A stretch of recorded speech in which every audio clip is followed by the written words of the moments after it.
So hey guys welcome back to my new blog. आज म कता जाँदैछु भनेर नसोध्नु है मलाई है। मेरो साथमा मेरो बुढी छन् क्या। कुरा के भन्दा म भर्खर ड्युटी सकेर रुम फर्किँदैछु। रुम फर्किने क्रममा बाटोमा के देख्छु मैले तपाईँहरू सबै सामु मैले सेयर गर्नेछु है त साथीहरु। पहिला त म बाटो काट्दैछु र जापानको बाटो कस्तो हुन्छ भन्ने कुरा त अब देखाइदिउँ है त।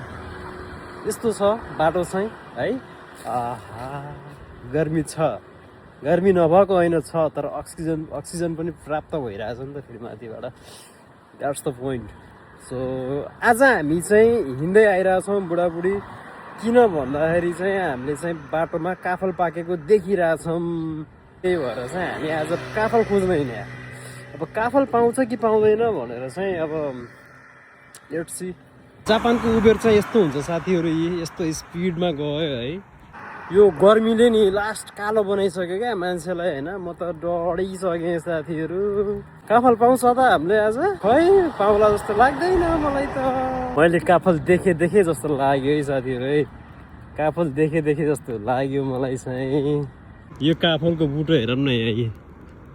यो काफलको बुटो यस्तो हुँदो रहेछ है साथीहरू जापानमा, तर पाकेको चाहिँ रहेनछ। यस्तो हुँदो रहेछ क्या यो पाकेको। झन् जापानमा भएर बचिस्थल नेपालमा भएको भए तँलाई उहिल्यै सखा पार्न हुन्थ्यो। गाइस यही हो जापानको काफल हैन। चुम्किला छुम पाकेको त हो कि पनि थाहा भएन। मलाई ट्राई गरौँ है त। Not good. अनि छ हुन्छ गाह्रो भेट र यो काफल काफल हुन्छ मर्टी हात छ। मिठो हुन्छ। यसलाई भन्छ काफल है। जापानको काफल है यो है।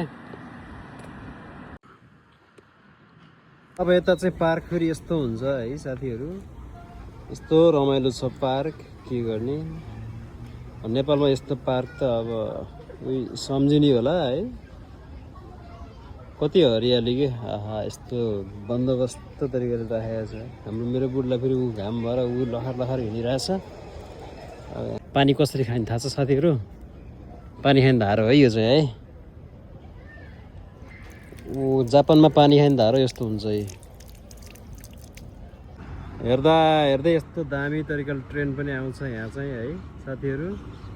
यो पार्कमा यस्तो ट्रेन माथिबाट घुम्छ नि, कति रमाइलो है दृश्य। आहा